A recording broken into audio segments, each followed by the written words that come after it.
All right, we are live. Good morning to you, good afternoon, good evening, good night, whenever and wherever you may be watching from.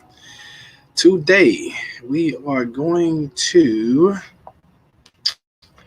we'll talk about this last episode of The Colony, Season 1, Episode 10. We'll talk about that this morning, and I apologize because I am a couple weeks behind.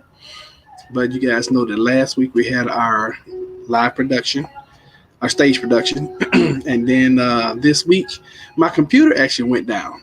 My computer crashed, and I had to really had to go in and diagnose it, figure out what was going on with it, and yeah, figured it out. And what it ended up being a bad battery. So, are you saying it's snowing in Georgia? No, heck no, I don't believe that. I'm not buying that. No, no, no, no. I don't believe you, Tara. It's snowing in Georgia. This weather is something else, y'all. And this is the first time that I am actually testing my computer on this platform, doing a live. This is the first time I'm doing this, and who knows what to expect. I don't see it charging, but who knows? Maybe with this new battery that I installed, maybe it doesn't actually charge until it goes down. So I'm actually going to run off battery just to see how long we can run it. And anyway, welcome, welcome, welcome. Thank you guys for being here. Good morning, Michaela from Corpus Christi. And Tara says, sure is snowing. Sure is snowing. All right, so let's for those who haven't been keeping up with us every Saturday or every Saturday that we could, we have been going over the Colony Season 1. And the colony, if you're not aware and familiar with the colony, what the colony is, it is a social experiment where they take 10 volunteers and they put them in a catastrophic event. And the event is we have a pandemic that has happened. 90% of the globe is dead or incapacitated, and these people are having to rebuild their world basically. So isn't it ironic that we've been doing this and we have this coronavirus thing going on right now? Isn't this amazing that we've been doing this? And I say yes, it is amazing. Oh, that's so cool. You guys got the emojis going. All right. So hopefully we have several folks come in. I just want to, normally we come in at 9:30 a.m. Eastern. So I'm just going to talk a few minutes before we get going into the episode, and I want to get you guys the input. So um, if you're new to the colony, if you're new to what we do on Saturdays, we have Mike the handyman. He's 47 years old. We have John C, the IBM engineer. He's in his 50s. We have Morgan. What's up, man? We got the intruder here with us, y'all. We got John V. He's a machinist. They call him the religious fanatic. We got George, who is the doctor, who is no longer in the series with us. He has totally been kidnapped and disappeared. We have Allison, who is an ER nurse, and we have Vladimir, who is an engineer and self-proclaimed fisherman hunter. That still remains to be seen. Let's see here. We got Joey, the contractor, the ex-convict, did about 7 years in the penitentiary. Leilani, martial artist and personal trainer, and we have Amy, who is the marine biologist. And a lot of you guys have determined that Amy is not worth her weight in gold. I tend to differ, but who knows? So fast forward, these folks, they were sleep deprived. They had 15 minutes of looting. Then they sent marauders in 10 minutes. This is the first episode. At an 8-mile walk, this experiment is 10 weeks long. Their sanctuary or their house was an 80,000 square foot warehouse on a 3-acre plot of land. And let's see here, they had to figure out housing, bedding, cooking, cleaning, water, electrical, all of the basic things, that basic needs and necessities that we. Whoa, wait a minute. Speaking of the pandemic, not to stray off topic, but the first American died from the coronavirus. Really, I didn't know that. Where'd you get that information from, Tara? And that's breaking news right there. We need to stop what we're talking about. We need to talk about that because that is highly, highly important. Normally, I give you guys I come and give you guys a death toll, which is crazy because I'm like, when did that become like a normal thing for us? But with this virus, that is a normal. Let's see here. So I got this site that I go to every day. WooFood.live, huh? No, you can tell them away. Thank you, bro. So this site is saying 726 dead, 35,010 confirmed cases, recovered 2,300. See, now the cases are they're starting to report way more cases than recoveries, and the death toll is starting to go up drastically. So let's see if this site is reporting the death in the U.S. They are not. Okay, let me see here. Yeah, they're not. They're reporting 12 infected. They're not reporting the death yet. This was an American citizen in Wuhan, not in the U.S., but still the first American. Okay, cool, gotcha. He died in a Wuhan quarantine hospital. Wow, that's Thank you, man. I appreciate it. So, if I look at the map, okay, of course, most of the concentration is in China. Then it looks like the second most concentration is in Australia and U.S., North America, basically. All right, so let's see here. Death totals according to regions. China has 724 deaths, one in Hong Kong, one in Philippines, and it looks to be all the deaths that are reporting as of right now. But like I told you guys before, I believe that the numbers are much, much, much higher than they're telling us. All right, CNN. This was an American citizen in Wuhan, not in the U.S., but still the first American true. He died. Okay, apparently he died on your birthday. Oh my goodness, not on your birthday. All right, cool. Well, it's one thing that's gonna happen in this. They're trying not to call it a pandemic, but that's really what it is. It's a pandemic. People are gonna die, and unfortunately for us, it is. It's a reality. I'm going back to my site. I turned it off for some reason. I don't know why.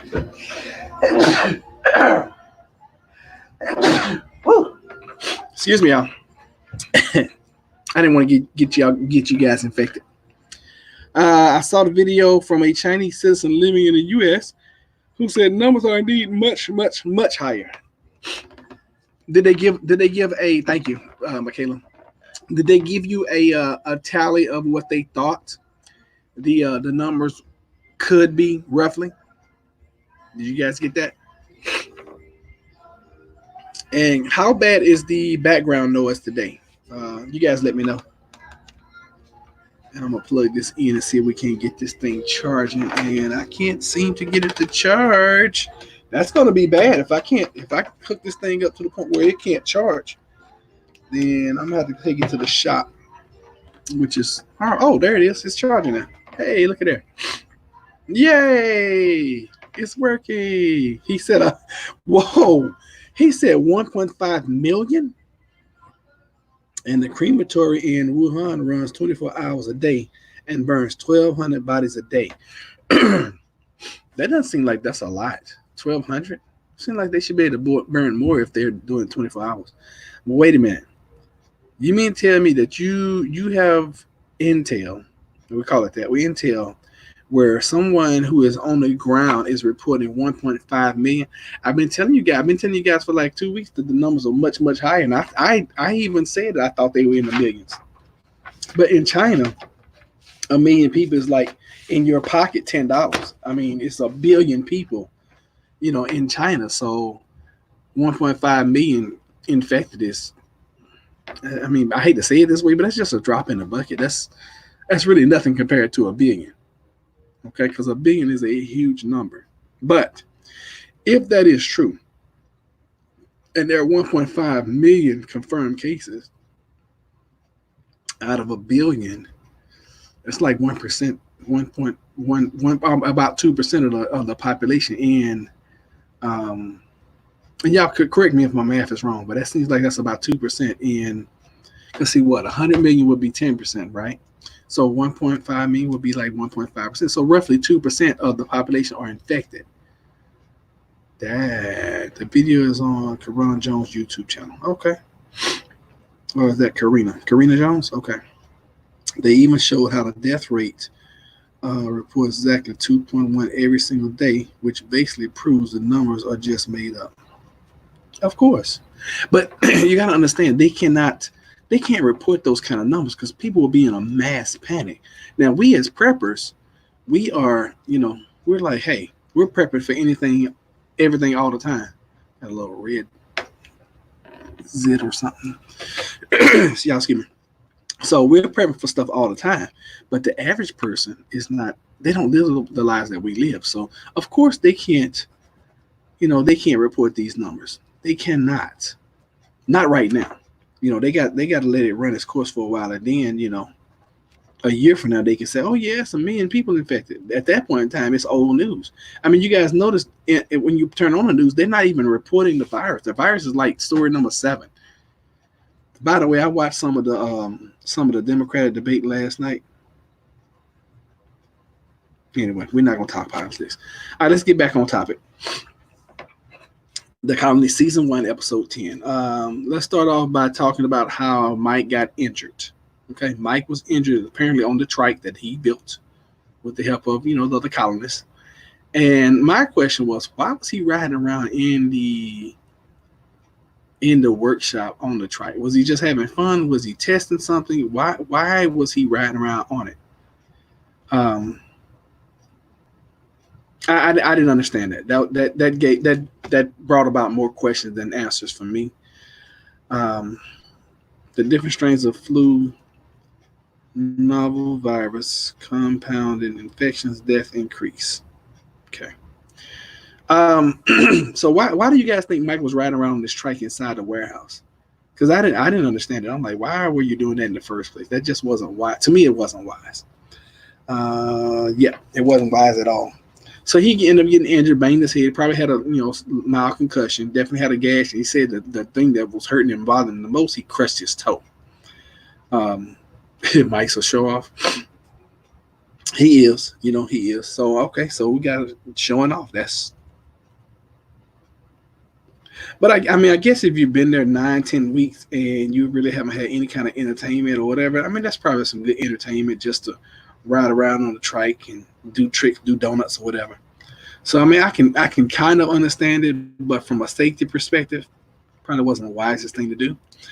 Um, they focused a lot on this episode of security, which they should have been focusing on, in my opinion, the whole time on security. But in this one, they knew that an attack was imminent. I'm pretty certain that um, the producers probably, and this is just me, looking at it common sense wise, the producers probably told them, oh, the last couple weeks, y'all probably need to, focus on security because we're going to send these guys in. I mean, I'm just, it makes good TV. Amy finally showed up and Amy finally did something. They had Amy on the roof, and she was making Molotov cocktails so she could throw and blow things up. I thought that was amazing. I thought it was an amazing use of manpower or woman power. What you guys think? Their girls actually did a pretty good job coming up with ideas for security. Yes, the Ollie ramp. Let me see, what else did they come up with? They came up with the locking them in, in certain points. The oil in the metal plate was smart. Okay, yeah, by Amy too. Yeah, I agree. That was very smart, extremely smart. I was like, whoa. I don't even know if I would have come up with that one. But I thought they probably should have blocked off the warehouse to maybe just 2 entrances and exits anyway. Of course, you always need 2 ways to get out. But they waited to the last week to really block off the warehouse this week. She said, "Me too." Finally, you was proud of Amy. Oh, that's so awesome. So yeah, I thought that a lot of the things that they did this week, they probably should have done week 1, definitely 2, most definitely at the latest 3. But they did a lot of them this week. So what do you guys think? What do you guys think about their security this week? And especially with blocking off all of the entrances except for that one entrance. I thought they should have probably, and I'm pretty sure that door that Andre and Liz came to, I'm pretty sure they still had access to that. Um, but what do you guys think? What do you guys think? Do y'all think they took security to another level this week, or do y'all think that That's something they should have done previously. What say you? Okay, and I'll wait for an answer on that one because and then the next thing we're gonna talk about is Joy being in charge and being the foreman this week. I'm gonna go over here and check on these guys. I'll be right back.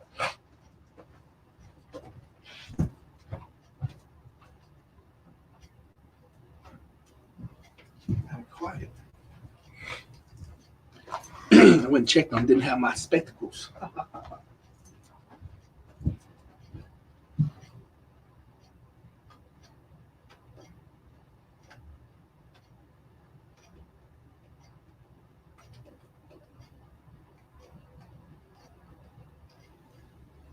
Cool.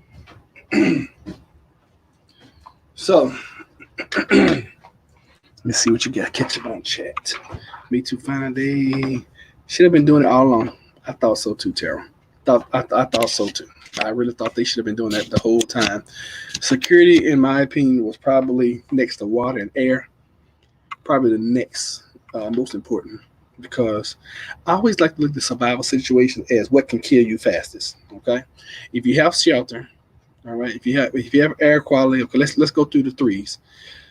You live 3 minutes without roughly 3 minutes without air, 3 hours without shelter, 3 days without water, 3 weeks without food. Those are your rough estimates. So, if you got air quality, if you got shelter, okay, you have water. In a survival situation, security, okay, because the next thing that can kill you is somebody coming in killing you, right? So anyway, I think like that the producers gave them a clue. I believe so because they focused way too much on security this week. Um, I thought it was the Marauders driving by on the bikes that got them to step up security. That too, because they definitely. I forgot about that. I forgot about the Marauders bikes. I'm gonna write that down. Yeah, the bike riding marauders kept coming by. Yeah, and that would heighten anybody's. We in our neighborhood where we live, we have guys that come over and they ride these dirt bikes and four wheelers and all that, and they're so loud and so noisy. And we have this field. Actually, it's a school, but it's a field right across the street from us. And they go over there and they just wreak havoc. I mean, they ride up and down the streets like crazy. And these, a lot of these bikes are illegal and don't have any kind of registration on them, all that kind of stuff. We had the we haven't called the cops. We've had the cops come by and talk to them and all that kind of stuff. And it seems like the cops were really nice about it. Hey, you guys can't do this, can't do that, and they still come back and do it anyway. So Amy and Joey started working together. Yeah, I mean it's amazing what you can accomplish when you really start working together with people. Um, yeah, I mean what one can do is like 1,000 times. What two together is 10,000, and that's biblical, but it's so true in life. And I just look at things that I do, and then I look at things that Jennifer and I do together. It's like night and day. I mean, it's not even a comparison of how more effective we are as a team. And when you get a group of people who are doing the same thing the same way at the same speed at the same rhythm going moving the same direction, it's nothing they can't do. I mean, look at all the modern marvels that we've had in the recent past. Okay, look at all the buildings that are around you in your city. Look at all the roads constructed. Look at the railroads. I mean, they were built 100 years ago. When you get a team of people doing the same thing the same way at the same speed, going the same direction, it's nothing you can't accomplish. All right, nothing. So keep that in mind, y'all. They made. Let me see here. Okay, let's talk about Vladimir and this gasifier. What was the problem with this dude getting the gasifier on the truck? He was annoying me. I could tell he was definitely annoying Joey. And I'm like, okay, so it's not like you're doing this from scratch. You already have built a gasifier. All you need to do is just scale it down and then make it work for the truck. Did you guys understand? And it probably was good for TV. He probably had it fixed 2 or 3 days before. With editing, they probably like, oh yeah, just make it, give us some more, give us some more drama for editing. But I didn't understand why it took Vladimir so long to get this gasifier working. That irritated me. Let me see here. John C. and his communications actually paid off this week.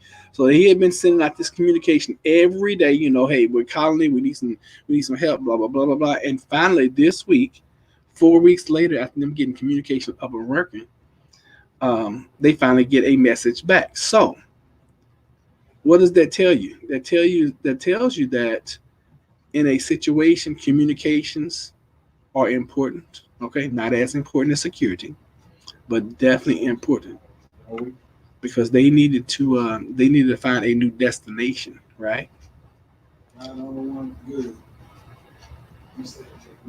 Okay, so a new destination was found via communication, and had they not had the communication up and running, guess what? They wouldn't have found their new colony basically. And I am sure going in, or so at some point in time, they were getting debriefed by the producers of the show. And was like, "Hey, look, we need you guys to work on this." I'm sure of it. Okay. He didn't understand the urgency of the situation. I'm not really sure about that, Michaela. I think with editing, I think they did that way to make us feel that way. Because Vlad doesn't seem like the type of person that sits around and just doesn't do anything and doesn't understand the task. I mean, this guy's been in combat. This guy has been, Now, granted, they were low on calories. A lot of them were sluggish. They weren't thinking. But I'm not sure. I think editing had a lot to do with that. That's kind of like with I don't know if y'all remember the scene where Joey was talking to Mike. And he's like, "Hey man, buddy, what's going on?" And he's like, and then like 2 minutes later, he's like, "Oh yeah, I'm good. I can get up here and I can't wail, but I can do this." That's all editing. They took parts where Mike first had his accident, where he was moaning like, "Oh God, I'm hurting so bad," and then they looped that in with what Joey was asking him like a day or two later. So, don't fall for the banana in the tailpipe. I only have a shortwave radio to receive. Okay, so that's a good point. Let's talk about communication then. And I will tell you guys some of the things that we have for communication. Now, of course, it's going to be dependent on us producing energy or electricity, having some kind of grid up, or us having solar or battery array or whatever. But we have dang, I just took them out this bag because we used them last weekend for the show. Jennifer and I have 4 of them. I have 2 for us, and then I have 1 for another person that may join the group. Then I got a 1 for backup, or I have 2 and then 2 for backup. But I got those little, and they're cheap, the little walkie-talkie radios that say they will reach up to like 37 miles and all that kind of stuff, which we've tested them. They're pretty good. They pretty much have line of sight. As long as they can, the 2 antennas can really see each other, you can have pretty decent communication, and that's all we need for like if we're held up and Jennifer's gonna stay back and secure the homestead, and myself and somebody else is going to go out, then that gives us some communications around the area. Now, for things that are so we can reach out and touch someone. We also have little small ham operated radios, and in the future, what I plan to do when we get our property, or we get our compound, or whatever you want to call it, I plan on putting up something more permanent and stationary, where you can get your ham operating license and all that kind of stuff. I think that's very intriguing, where you can set up a ham operating station, and then reach out and touch people across states. So I think that's important. I don't think that's priority, but I do think it's important. So I really believe that in a situation right now, if you have a way of getting information, which having a shortwave radio, especially right now, we have a pandemic going on with this virus. If things happen where, let's say you're not able to get any information on the television, on whatever, you have a shortwave radio, people will be broadcasting there, and you should be able to get some information no matter. And I think in a situation where you're starving for information, I think any information is going to be a plus, even if it's false. So that's where I was going to do a giveaway. Anyway, I'm not even gonna talk about it. Yeah, anyway, since I mentioned I was gonna do a giveaway, I was gonna give away a ham radio, but then I changed my mind because I'm like, you know what? I need this stuff for myself. Oh yeah, I also have a we also have a CB radio too. Let's see here. My dad has ham operating license. That's cool. I remember my grandfather had a CB radio in his car in the 80s. Okay, so I currently have a CB radio, and from time to time, I will hook it up in the backyard, and I will, because we live not too far from the interstate, and I can communicate with people passing by. Or a lot of times, I'll just hook it up and listen.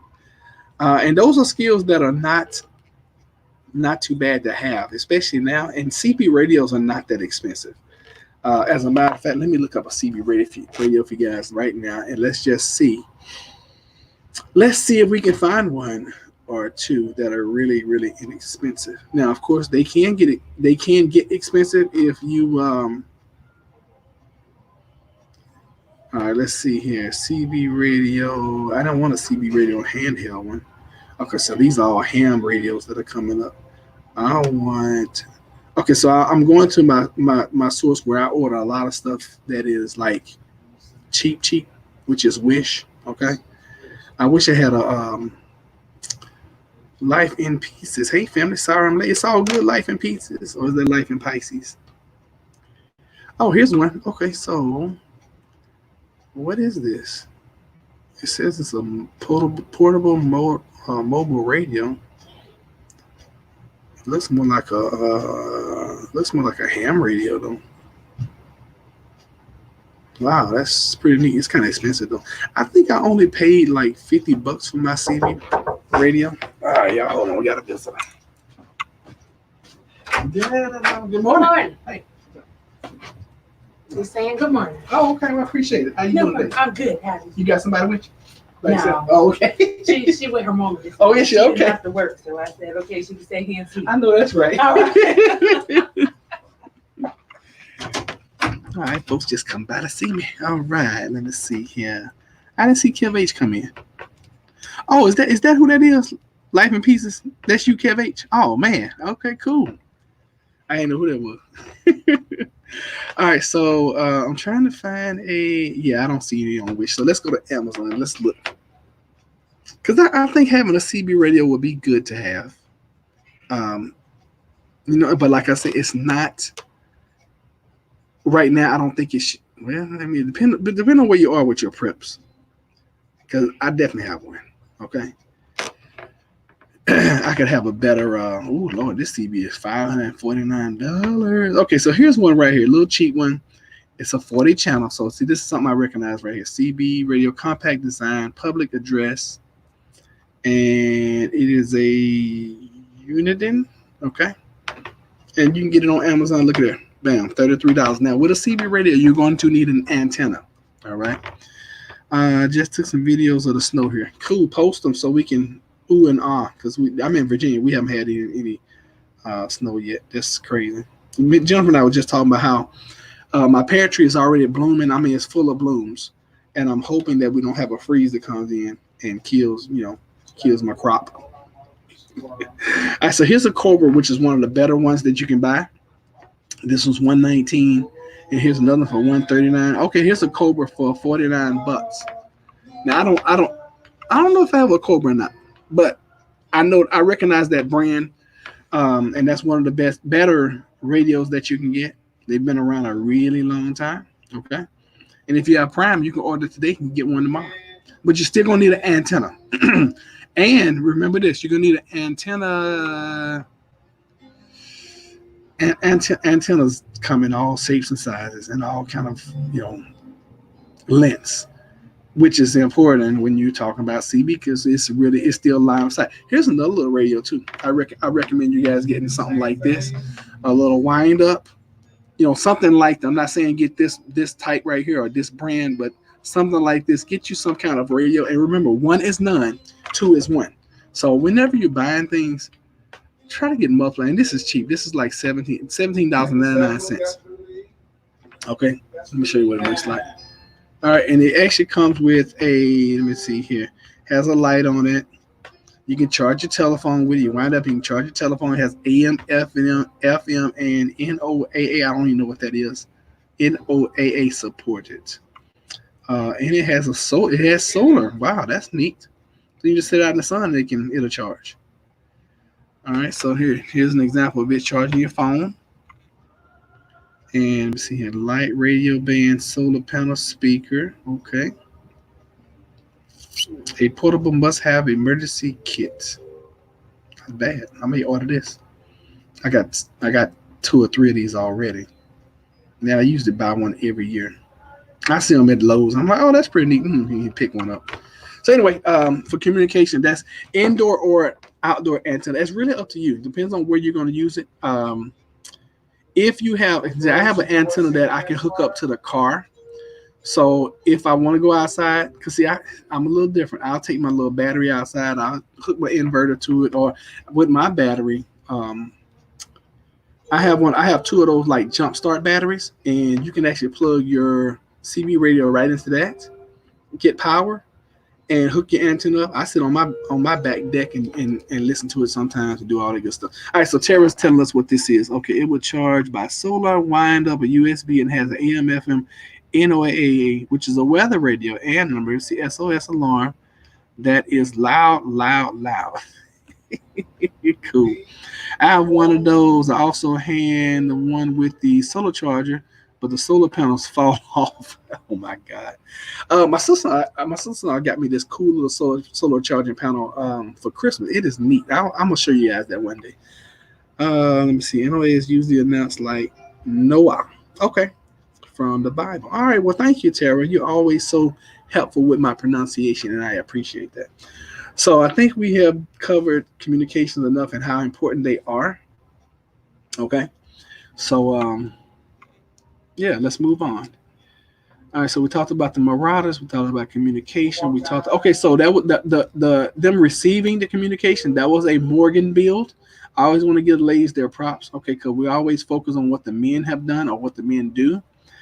And yeah, Morgan came through with her receiver, her radio receiver, and that's how they end up getting their coordinates. So let's talk about this truck. Okay. The truck, once they got the truck running, I mean, it was pretty simple. All they had to do was just put the battery array on it, get the gasifier working, and put some seats on it, and they were good to go. Joy being the foreman. I think Joy being the foreman on this truck build and getting out of there was probably the right decision. I believe he learned his lesson from blowing up and going off on people, when Liz came by, and I think that was a good choice. Do you guys think they could have made a better choice with having a foreman on that truck build? As a review, these do not work well, so does the solar, but you must have good direct light. Okay, so as a review, these they do work well, so does the solar, but yeah. And I agree, they work well and they last for years. I've had the let me see if I can. Well, I don't know. I think that's the Red Cross one. It's white and red, with gray buttons on it, and I've had that thing for years now. And soon we lose. Anytime we have rumors of a storm coming, I always break out our battery array. I break out my, because we're gonna lose power. We lose power like always. We didn't lose it last time, but we still was ready. And I'll charge up all my batteries real quick and set up my solar stuff just in case. And then now where my house sits, it is the back room faces the east. So I get direct sunlight right through my back window. So if I need solar for half a day, I don't even have to go outside and I can get half a day's worth of solar, which is beautiful. And that's the room I actually turned into my greenhouse. I got my little my grow light back there. Oh, I gotta do a video for you guys because my grapefruits. I've had 2 grapefruits that have been growing for months now, and they're finally turning yellow. They're small. They're so cute. They're about the size of little peaches, maybe.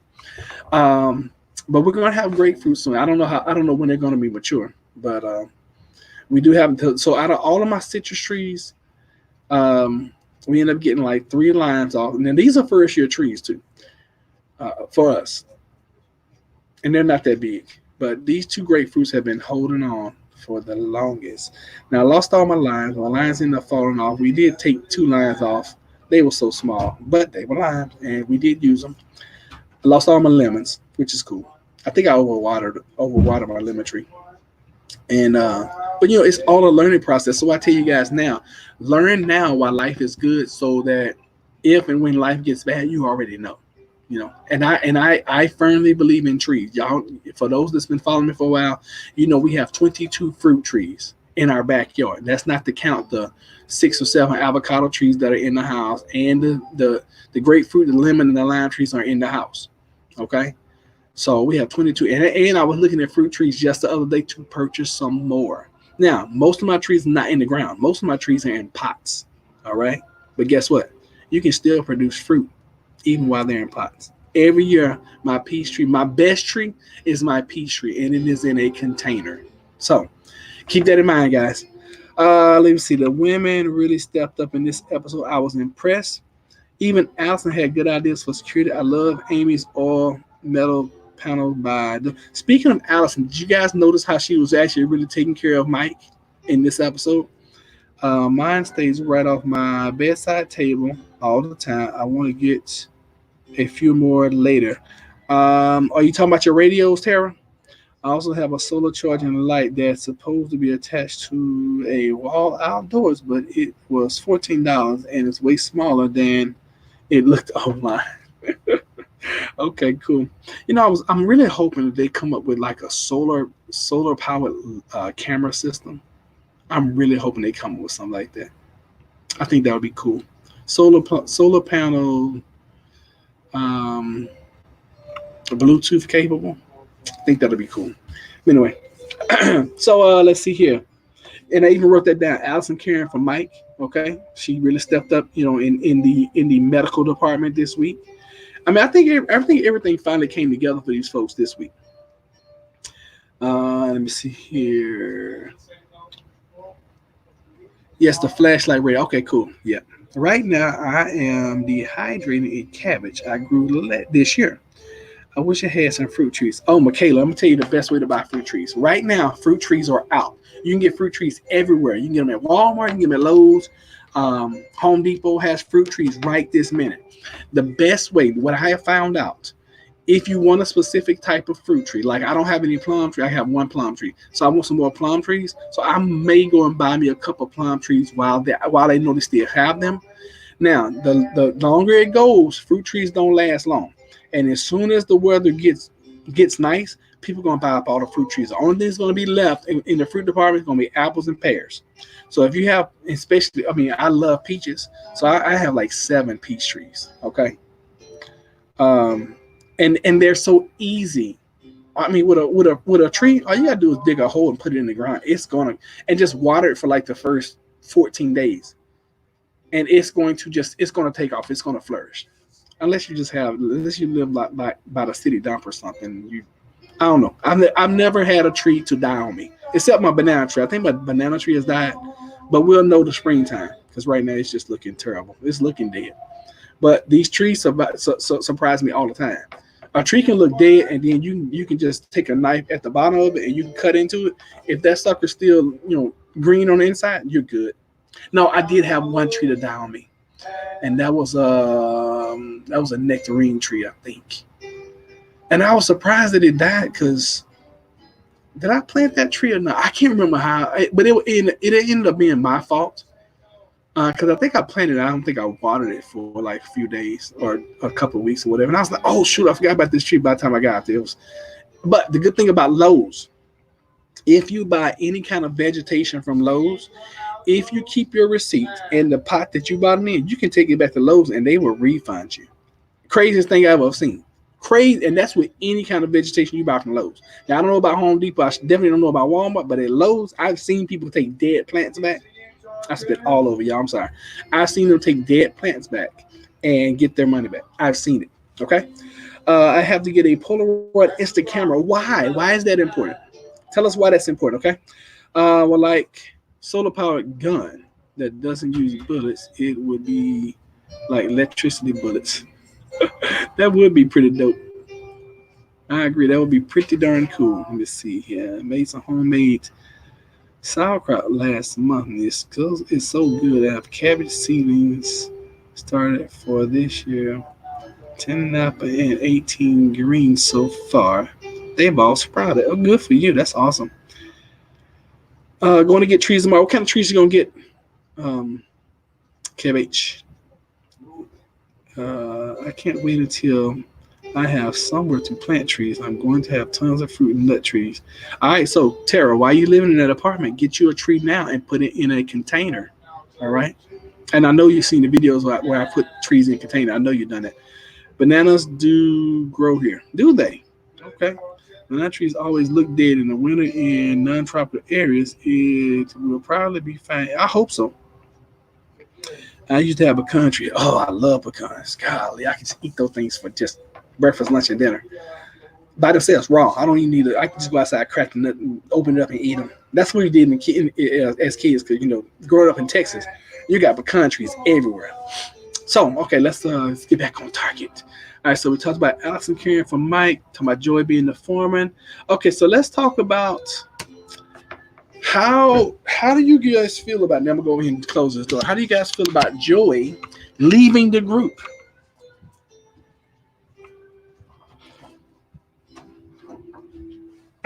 I think and I believe that Joy had his wits in. I think he had enough of that group, to be honest with you. And even though you love somebody, that doesn't mean you got to stay with them. Okay. I'll be growing dwarf moringa trees on the balcony this year. Okay. I don't even know what that is, what kind of tree that is. I need to find a camera that doesn't need internet or power. Old school. But why? I understand what a Polaroid is, Michaela, but why? Why is that important to you?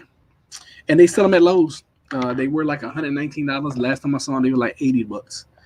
My granny used to crack black walnuts for me for hours and rock right under her black walnut tree. Oh, that's cool.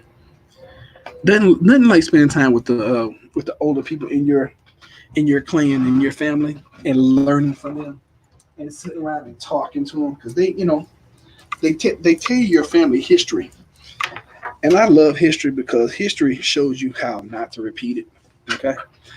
I'm going to get 3 apples, 2 oranges, 2 limes, and going to plant some moringa seeds. And I'm going to order some hawthorn tree. I would recommend if you're going to plant seeds, start them inside. Tree seeds, I'm going to be honest with you guys. Tree seeds are kind of hard to get going. Oh my God, Roderick. Go look up moringa. It's a tree of life. It has protein, vitamin C, almost every single nutrient known to man in one tree. It's like planting multivitamins. Okay, cool. Moringa. I've never ever heard of. I mean, I like to be honest with you. I've never heard of that. Never heard of that tree before. Let me see here. I was shocked, but not surprised. I would have wanted to leave with him. He's clever and have everything all ready to split. I when our children were growing up, anytime we go anywhere, this anytime we go anywhere, I was like, all right, y'all, what's rule number 1? Always stay with the group. They will repeat it. I always stay with the group. Yes, I always stay with the group. So I have this rule to always stay with the group. Because like we talked about earlier, what one can do is 1,000 times. What 2 together is 10,000. Hey, Charlotte. Good morning. Yeah, moringa is the best survival tree. Okay, I'm gonna definitely look into it and try to see if I can find some. All right, Baker Creek has dwarf moringa seeds. They cannot survive cold, so they need to be grown in pots and brought indoors whenever it gets cold. Okay, cool. So, yeah, I wasn't surprised that Joey decided to leave the group. I mean, it is an experiment. However, in real life situation, he wouldn't be able to leave the group I was in. I would not have let him leave. I would not let him go off on his own, even though he took this sword. Now, what did you guys notice this sword he had? Where the heck did this sword come from? Did anybody else notice that? I was like, oh, so he got his pack off the truck, and he had this huge sword, like Conan the Barbarian sword. I'm like, where did you get that? Where did that come from? Let me see here.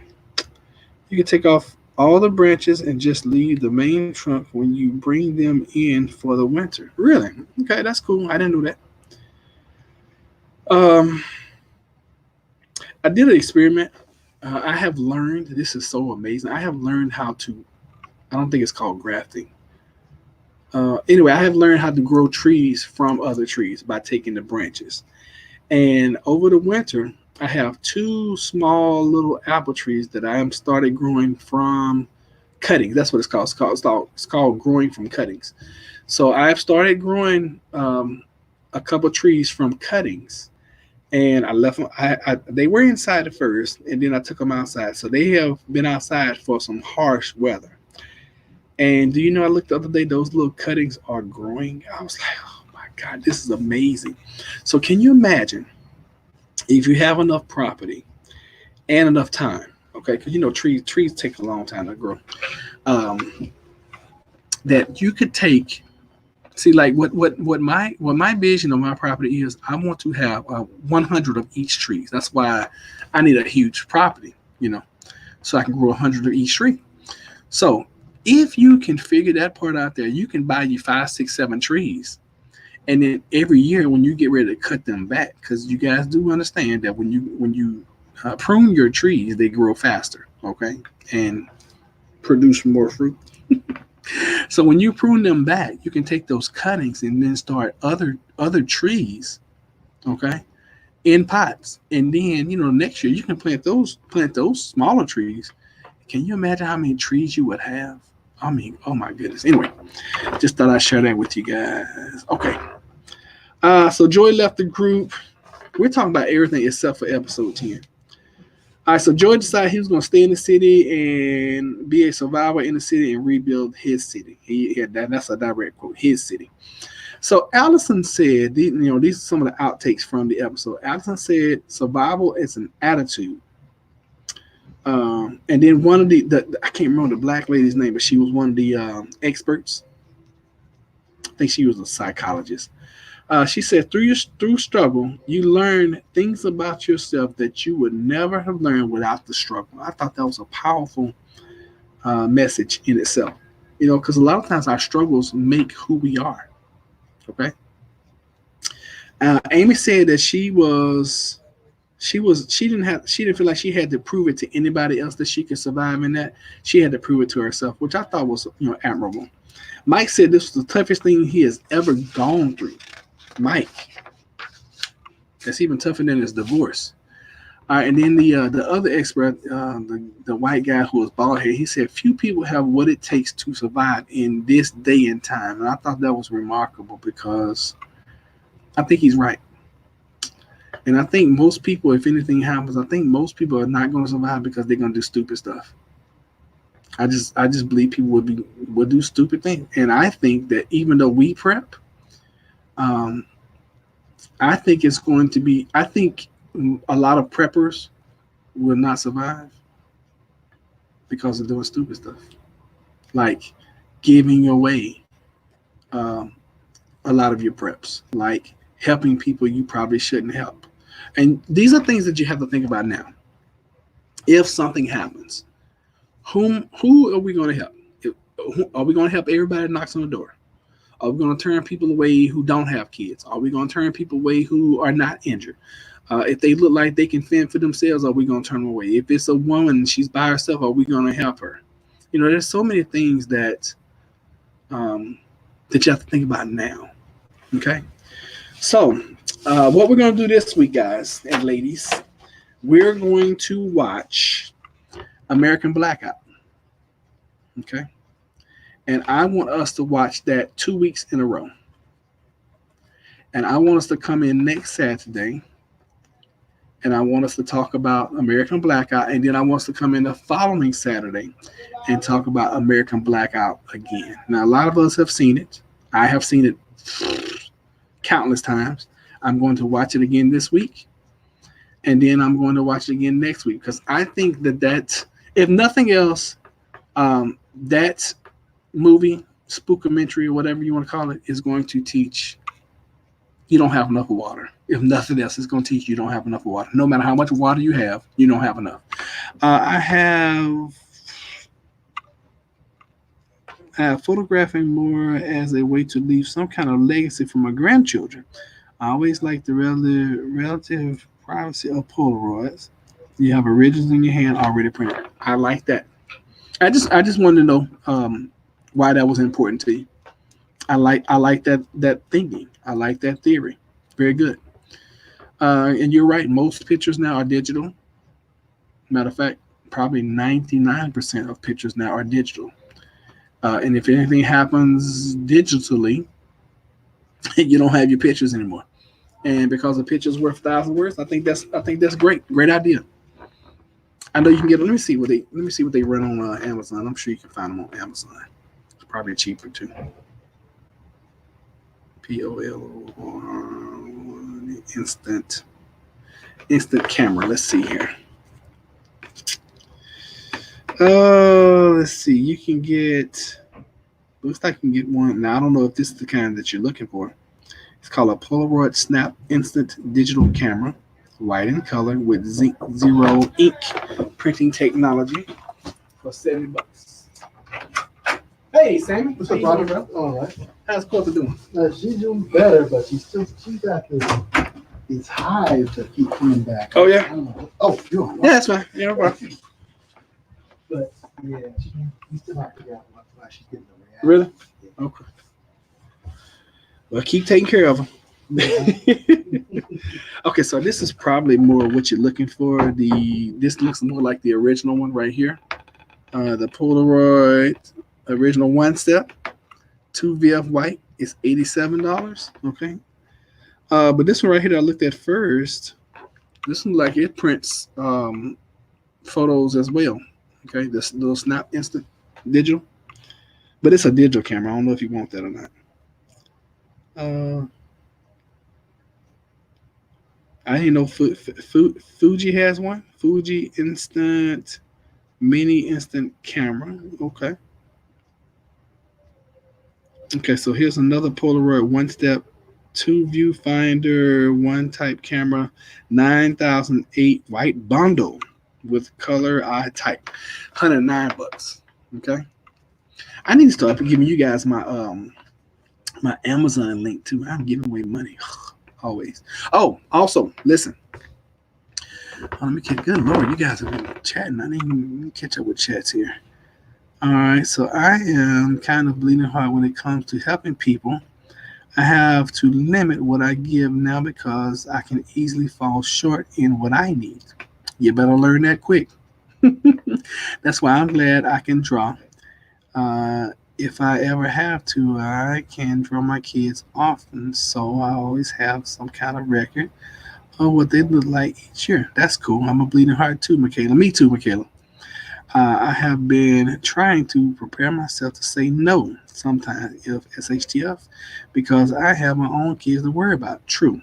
Keep my old phones to save photos. I keep them charged and don't need internet. Cool. Yeah, and nice. All right. So I want to talk to you guys before I leave out about earning some more income or earning cash back. All right. Because I have not, I noticed the other day, I was like, I do not promote this nearly enough. And I'm going to show you guys. Now, it has taken me years and years and years to get here. All right. But it all started with the number one. And I can't even remember who showed me this. I refunded my account recently, my trading account recently. I think I put $75 in it. And I started trading. Okay. Well, with trading, you're going to have ups and you're going to have downs. All right. And I'm just going to show you guys the last month. All right. All right, so at my lowest, when I funded my account, I was right here at $88.81. Okay, so I funded my account then, and you guys can see the line has gone, okay, up to 283, which is not a lot, all right?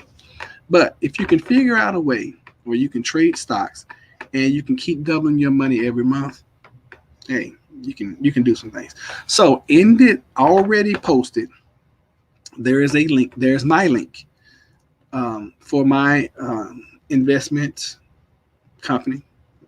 It's free to trade. You can trade unlimited for free. However, you only get 3 if you fund your account for under $25,000. You're only going to get 3. Listen to me very closely. You're only going to get 3 day trades. Okay, and maybe I'll start doing some training on this. I didn't really want to get into it because there are people who do trading training. I'm gonna show you where you go to look at them. All right, you can go over here under your profile, and when you go into your account, it shows you your balances and all that kind of stuff, and it shows right. Do not listen to me. I repeat, and I've done this before. Do not, if you get this app. Oh, you have this app already? No, Tara, I need you to get it through me. So anybody that signs up with my app, this is Robinhood, by the way. Anybody that signs up with me, you'll get a free stock. I'll get a free stock. Okay, wonderful. But I'm telling you this: when you're day trade, if you day trade, do not day trade more than 3 because they will shut your account down as far as day trading for 90 days. I am a living witness. I know that for a fact. Okay, so if you guys don't mind, and if you don't mind, you will have to put your social in here. Okay, go ahead and ask your question, brother. You will have to put your social in here, but it is legitimate. Okay, Robinhood is definitely a legitimate trading company. All right, and I have made some good money trading stocks.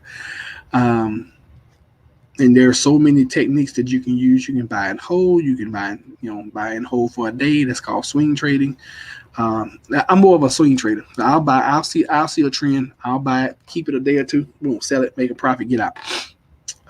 I'm getting to the point now. I'm trying not to be so greedy and hold because I lost a huge account this week by being greedy. I bought it for $73. It ran up to $123. I should have sold in. I didn't. I held it and it went down to 0 and I could not get out. Okay. I can get it and take a look. I appreciate that, Michaela. Kevin, go ahead and ask your question, brother. Also, I have the gas app. If I have silver during a hyperinflation period, and if I want to trade the silver for cash, is there a place that will have the money on hand, or do you think they will deposit the fund in an account? So are you saying you actually have silver? It's silver pieces, or are you trading silver like a stock of silver, or are they not likely to have the money at all? Sound like what you're saying. You have physical silver. KVH, to be honest with you, I don't know, brother. I don't stack silver and I don't stack gold. I do trade them from time to time, but with the economy being so stable right now, if I can say that, silver and gold has been trading so volatile for me. Now, if you have physical silver, the way I've always understood silver, if the economy collapses, silver will be something that you'll be able to use in place of money. But to answer that question, to be honest with you, I don't know, to be honest with you. And if anybody else knows, answer that question, but I really don't know. I have some silver. I don't have a whole bunch of it. I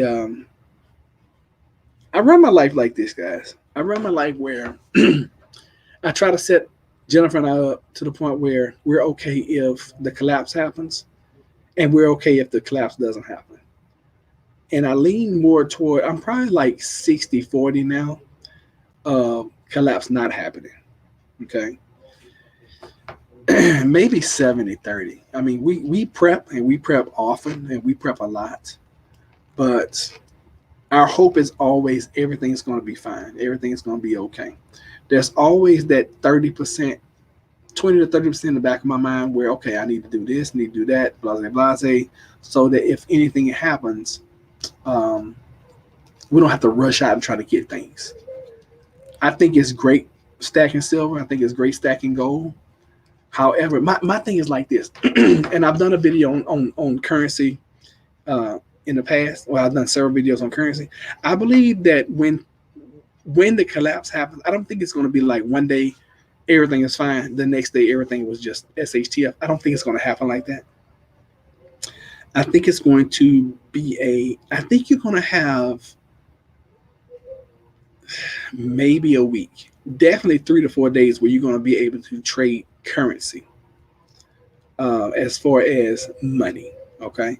And that's why I also teach, having $1,000 of small bills on hand at home. If you can't get 1,000, do 500. If you don't have 500, make sure you have $100. And I believe in carrying. Okay. See, I practice what I preach. And so I don't remember who told me, but this is my EDC wallet right here. Somebody told me to get this, and I went and I ordered it. It was like a $30 wallet too. But I believe in carrying cash. Okay, and I counted my cash this morning, and honestly, me carrying these type of bills are too big. Normally I carry like $50 in fives and tens and ones. Okay. So what I'm gonna do before I leave, I'm gonna probably go over to the cash box and change out a couple of 20s, or whatever. I think silver is great, but if money is worth so little that the value of silver is 1 million, how can you get that kind of cash? A silver ounce bar in Argentina is 1.2 million, but I want to use that money to pay. So are you saying that if you go to Argentina, you can transfer your silver to Argentinian money and get 1.2 million, or is that US money? Okay. To pay off my housing debt. Okay. Cool stack, silver seeker, hyperinflation is coming to you. I believe that too. I believe hyperinflation is already here.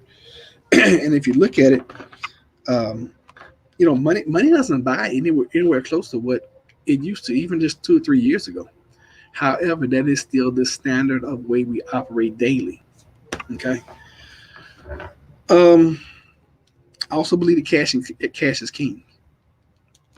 So, like I've talked in the past, and I probably need to do some more videos on it. Anytime you go out, especially the grocery store. Now, Kroger, I've noticed in the last month, they have started charging you to get cash back, which I think sucks. Well, it sucks for me because I don't want to pay that 50 cents. But what I do, anytime I go get groceries, or whenever I go and get something and it doesn't cost me cash, to get cash back, I get $20, $30 back. Okay. And I always ask my, hey, if I get, I always ask them before, I'm like, hey, if I get $40, can you break that for me? Can you give me fives? Can you give me ones? Can you give me this? Can you give me that? Because I'm constantly getting cash, but I'm getting small denominations, because if and when something happens, and if I need to go trade some cash with somebody, guess what? I want to have the smallest, lowest denomination of bills that I can have, because I don't have to pay $20 for a loaf of bread, which that's crazy. Okay. But I'm just showing you guys an example, because if you have smaller denominations and somebody's selling something, you want to be like, okay, well, how much you want for that? Oh, that's $5. If all you have is a 20, you just lost $15. Or you have to buy three or four of whatever they're selling. That's just my theory. All right, so I believe the new currency in the future is probably going to be goods and services. If we ever go through a crash, goods and services is going to be your trading currency. Yeah, I remember you came in and told us that, Terry, you said that Sam's raised the price of their beans by 50% overnight. That's crazy. 50 pounds a bag went from $30 to $45. Bean shortage here. Well, we had somebody had come in and reported that a couple months ago, said we had a bean shortage coming. Had to pay 50 cents to get $20 back yesterday. Yeah, that's becoming the standard. Knew about the bean shortage, but I didn't expect prices to rise that quickly and that sharply. True. If I went to Argentina, it would be in their money, but if that a fixed rate would still be low price, but the silver would cost a lot, so I could trade that and pay fixed debt. Okay. Now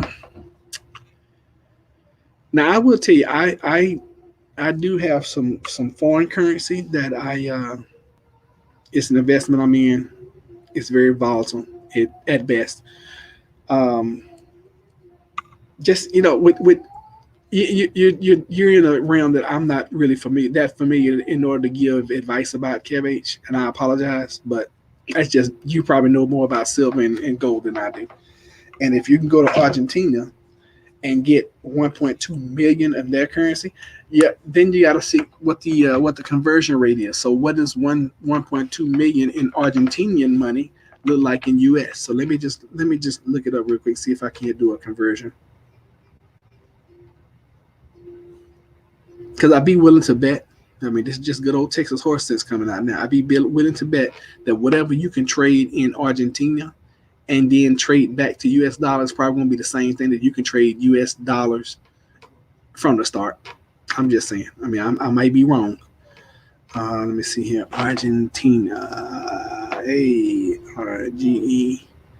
ARGENTINA versus dollar. What would we do without the internet, y'all? Me and Jennifer was talking about that the other day. So Argentina versus the dollar is called an Argentine peso, and $1, or I'm sorry, one Argentine peso is equivalent to $0.016. So let's see what 1.2 million would look like. 1,2,0,0,0,0. So if you go and you trade and you get 1.2 million in Argentine pesos, you will have 19,771 US dollars. All right. So that's what the equivalent is as far as the pound for pound, dollar for dollar. Okay, exchange rate. The exchange rate for the dollar has increased 1.94 against the Argentine peso in the last 30 days, rising from 58.30 to 59.43 Argentine peso per dollar. Today, you will get more Argentine pesos for the amount of dollar that you would have just a month ago. Okay, so it looks like the Terry, you be on it. Okay, so there you go. You have $19,771. I don't want Argentina money. I'm waiting for silver to cost $1 million US. Okay, and that's cool. And if the economy crashes, because I noticed every time the stock market, and I'll show you guys one thing that I look at in my account, in my trading account. Okay, when I'm trading, one thing I always look at. Now I'm gonna give you guys this stock now. Not that I trade it, but I look at it, I watch it. Okay, and this is just usually a telltale sign. I'm gonna give you guys 4 stocks that I watch constantly. That's kind of a prediction for me. The first one is DIA. I'll put that in there for you guys. DIA.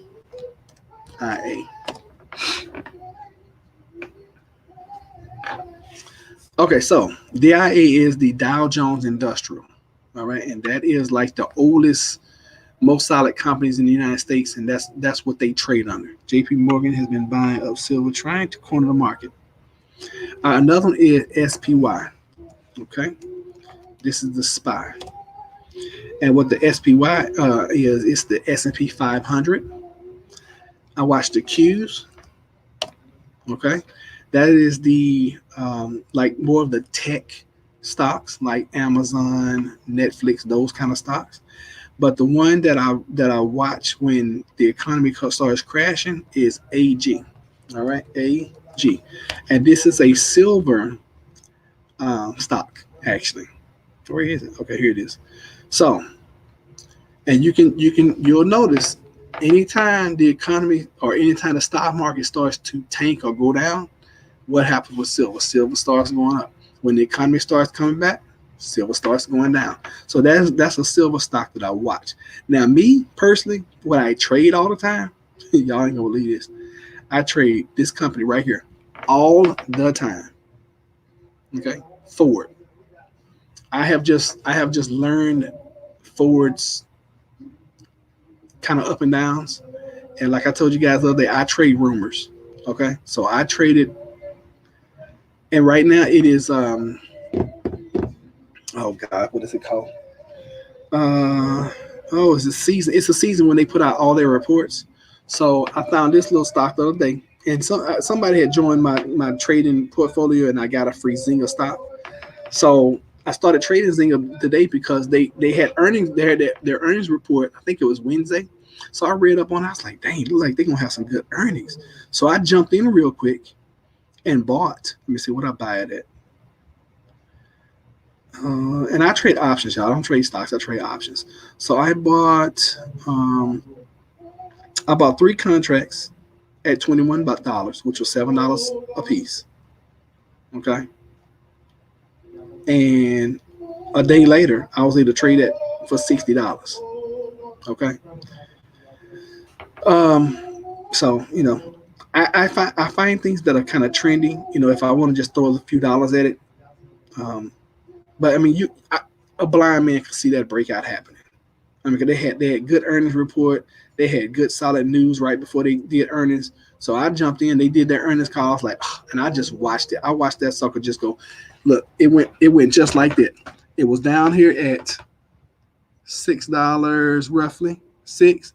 I bought it right about right here, and that sucker just jumped up. Okay, so those are just things that you look for during earnings season. And then the same thing is opposite, like with Ford yesterday. So I had been riding Ford up for like the last month, riding it, up. And I was like, you know what? I think this stuff is about to tank. And I bought on the downside the other day. It fell like a rock. And I was like, yes. But I'm working with a very small account, very, very small account. I've had huge accounts. I've had $80,000 accounts. That's why I said I don't give any kind of advice anymore as far as investing. I appreciate if you guys would get the stock with me. I'm gonna start promoting it because this is a fun way for me to kind of predict stocks, make a few dollars here and there. And if I can keep doing what I'm doing and let me see, what have I done this week? I grew my account by 142% this week. If I could do that every week, and I always like to look at 20%. If I can grow my account by 20% a week, then I'm compounding at a much higher level than most people. All right. So anyway, if you guys would kindly sign up for it, that'd be great. If you don't, that's no problem either. All right. Also, I want to talk to you guys about if you drive at all. I have another link in the comment section, and it shows a little link for Get Upside. And if you drive a car at all or a truck, and especially truck drivers, you got to get this app. Now, I fill up probably every 2 or 3 days, and I have pulled this money out several times, and already, I mean, it doesn't seem like a lot. $43.20 or $43.70 doesn't seem like a lot. When you're fueling up and you're getting $1 back, $2 back, here and there, it adds up. And guess what? Whenever Jennifer wants something or whatever off Amazon, I'll just transfer this money over to her Amazon account, and she buys it. And guess what? That's $43. I didn't have to spend. That's cash back. And as people join your group, and as you, I have bought some Bitcoins in the past. I wish I had caught it right before it went to 20,000, but I couldn't afford. And you can trade Bitcoins on this site too. Okay, so Bitcoin right now is trading at 9,800. I bought some Bitcoin earlier this week, and when I sold it, I made a little profit. Bitcoin is on the rise right now, so it's probably not a bad. I mean, that's the way Bitcoin is trending. Bitcoin is trending up. Right now, is it ever going to hit 20,000 again? I don't know, maybe. Another thing that I like about what Robinhood has done, they started giving you your level 2s, and if you've been trading, you know what level 2s are. Just it gives you more information. It just gives you more lines. You can see buyers coming in, buyers moving out. I have other software that I don't even use anymore. My son used to have Bitcoin, and he sold his back. Wow, and if he didn't had 3,000 when he got to his highest. Okay. So to answer your question, Kayla, no, I don't have Bitcoins. I'll trade Bitcoins every now and then. So like if I had caught Bitcoins right here at 4,300, okay. If I had been watching it, because see, I mean, you can kind of see almost a double bottom right here. So it's bottomed out at 81, and then it came down to 83. If I was watching it and I saw it hit 83 and started moving up, if I was going to get in, I would have gotten in at 85 and then just read it up. But the good thing about Robinhood, you don't have to buy $8,500 worth of Bitcoin. You can buy $20 worth or $30 or whatever you can afford. You can throw it in there. And you can actually trade cryptocurrencies 24 hours a day I don't really remember how to get into because I don't really do cryptos. Um, I like stocks more because that's what I learned. That's what I know, and I can predict those a little bit better than I can the cryptos. But you can do it. You can do that on this platform. You sure can. It is 10:41. We've been on an hour and 15 minutes. This topic. I mean, this subject just keeps going on and on and on, which is great. All right. So if you're going to trade stocks, I will suggest that you watch the SPY. You watch your Q. Because see, normally, if you're watching the S&P, if you're watching the SPY, and if you're watching the Qs, they give you almost a 3 to 5 minute warning or telltale sign of where your stock is going to go. So like with Ford, now it doesn't always work this way. So like with Ford, I know Ford trades in the Dow. So I'll watch the Dow. The Dow starts moving up and Ford is kind of flat. That gives me a pretty good indication that Ford is about to make a move. You know, it's not always that way. Okay, because you really got to learn how to read charts. And I'm probably right 60%, 67%, 70%. So I'm winning about 60 to 70 of my trades. And like I said, I'm trading a small account. But as long as you can get some rules and stick with them. Like, for example, one of my rules that I break all the time is I am not going to trade more than 50% of my account. But if I get into a trade and I'm like, I probably got in prematurely and it goes down, a lot of times I'll double dip. I'll go in and buy some more, which is a no-no to trading. I'll go in and buy some more to get my cost average down. Because if I'm fairly sure, like I'm in this Zynga trade, I'm pretty sure that Zynga took a tumble on Friday.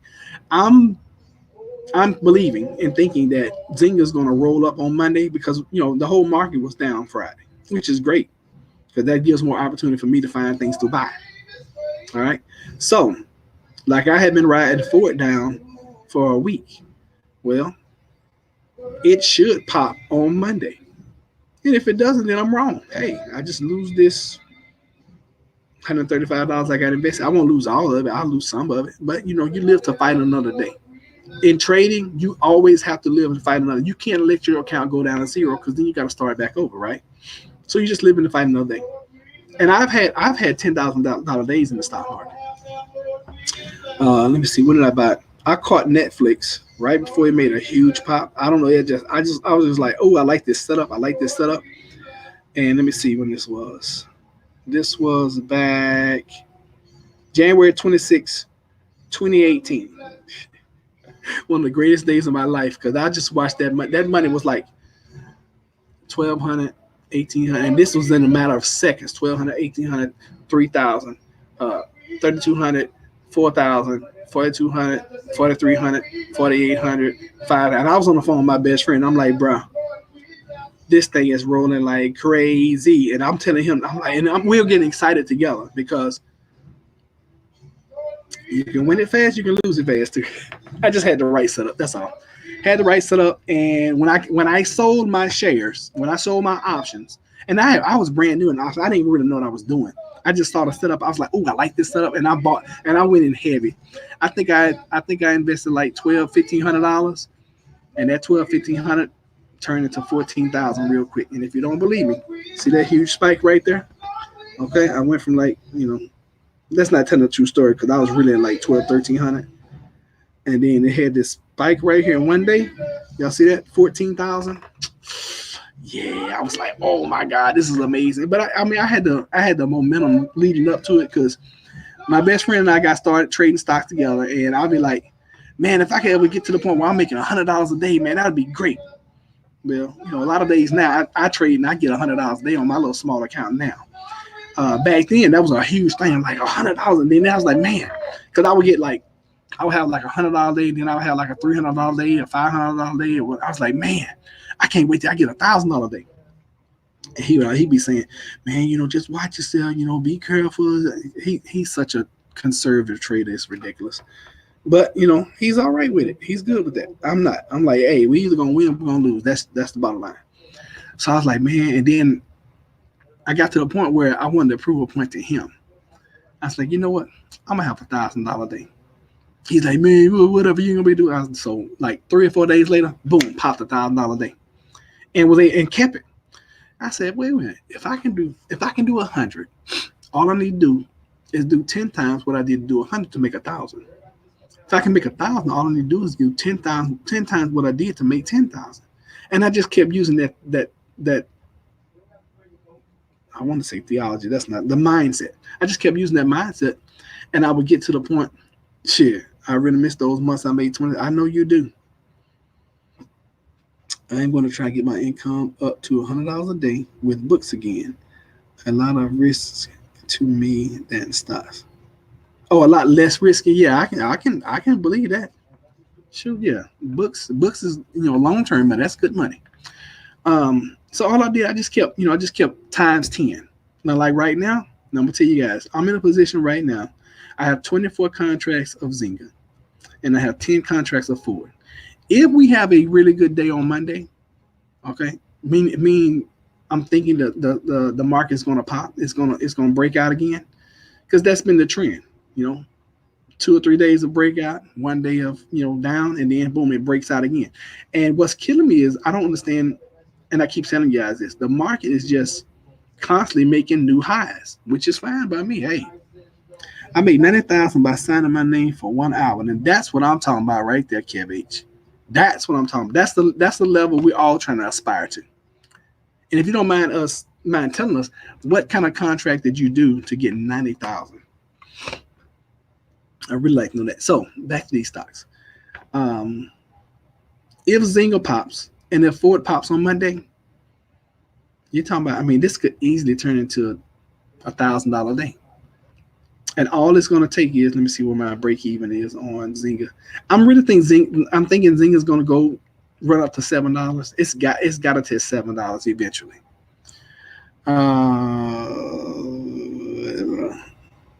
I lived in my house for 9 years, sold it, and paid my education. Oh, I heard that, brother. That's a great way of doing it.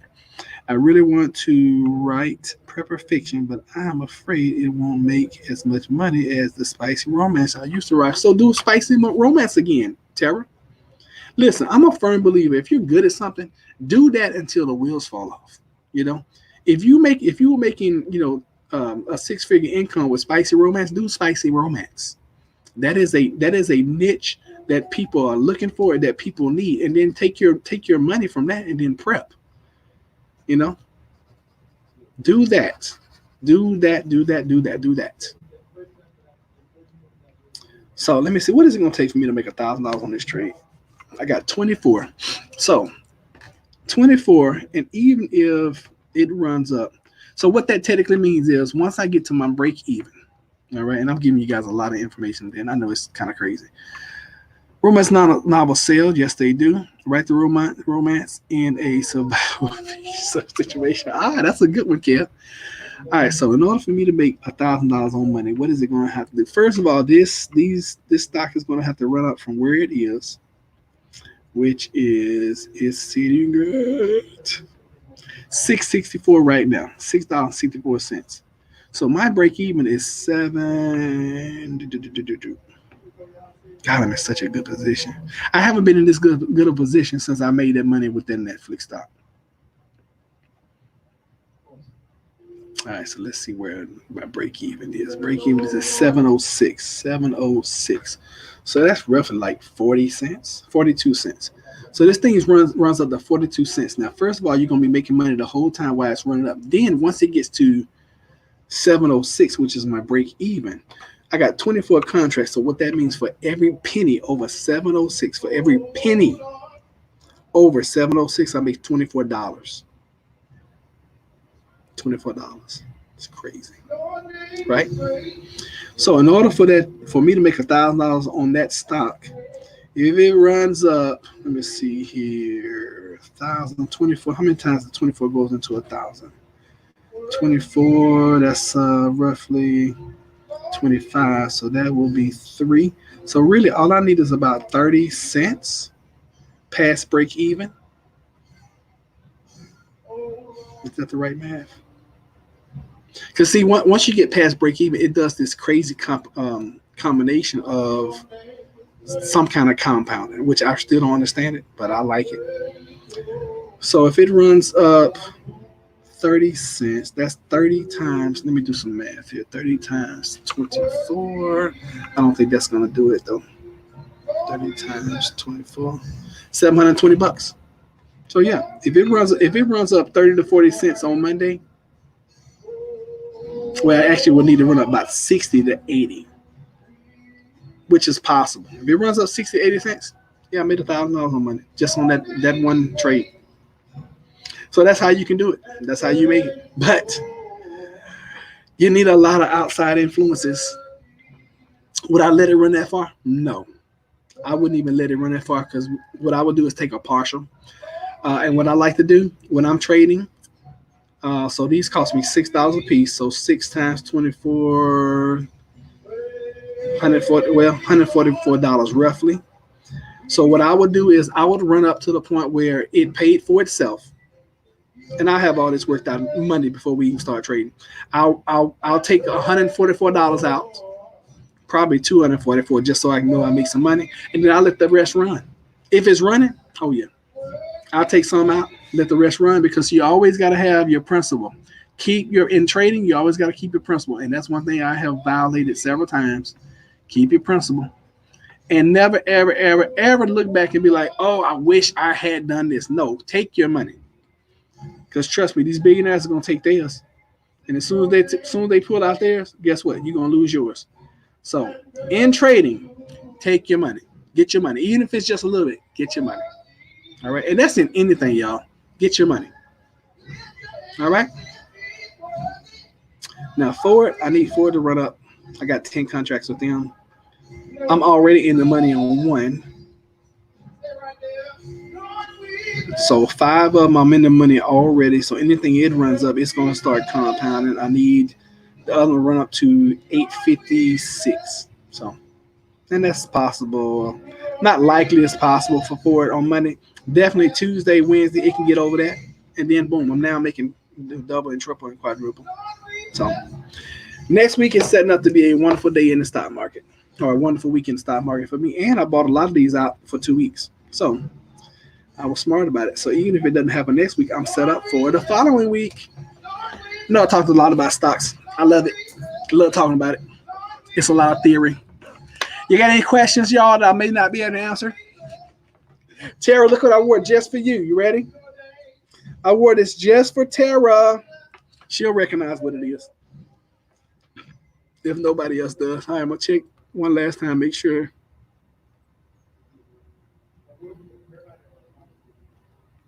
Oh no, singing happens every Saturday. A lot of times I don't have my speaker on, so you guys can't hear. I'm monitoring these are the kids, so I'm monitoring them today. Yep, Gryffindor. I did the test, and that's the house I'm in. I wanted to be in Slytherin or whatever they call. I wanted to be in the house, but I'm a Gryffindor. Boo. Oh, goodness. So anyway, guys, we're going to get out of here. Thank y'all so much for being here. Thank y'all so much for participating, giving your input, your advice, your questions. And I'm supposed to be live with Queenie today. I'm still trying to track down the time. And that's supposed to be 2 o'clock my time. We're going to see. I haven't heard back from her, but we shall see, okay? But yeah, Kev H, singing happens every Saturday. It just, I normally don't have my speaker on, so you guys normally can't hear. That's all. I saw a shirt that said, nice bed. Mine, if I, that's cool. How do you get chosen? You have to go on the Harry Potter site. I'm sure, Tara, if you can find it real quick, post it for me. Let me see here. Take the Harry Potter test. Discover your hard box house. This might not be it. KVH, I'm gonna see if I can't post it for you. Bam. That may or may not be it. Okay. Oh, okay. So she's posted Pottermore.com. Okay, use that one, and you get sorted according to how you answer the questions. No biggie. All right. So, guys, we're getting out of here. Phone is ringing. I got to call these people back, and we'll do it again another time. Okay. Thank y'all. Take care.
Okay, so apparently I didn't end. Oh, we didn't finish talking about the episode. Oh my goodness. So I thought we were finished, Tara. I'm sorry. If you guys are still here, let's finish talking about the episode. Okay. I ran through the few people's reviews that what they said and what they learned about it. So tell me what we didn't finish, Tara. Because I didn't have anything else about the episode.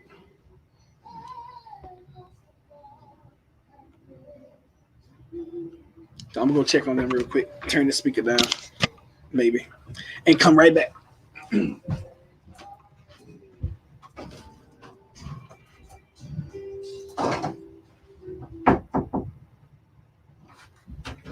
Alrighty. That should take some of the background. All right, so Tara, I didn't really have anything else on the episode, okay? If you're still here.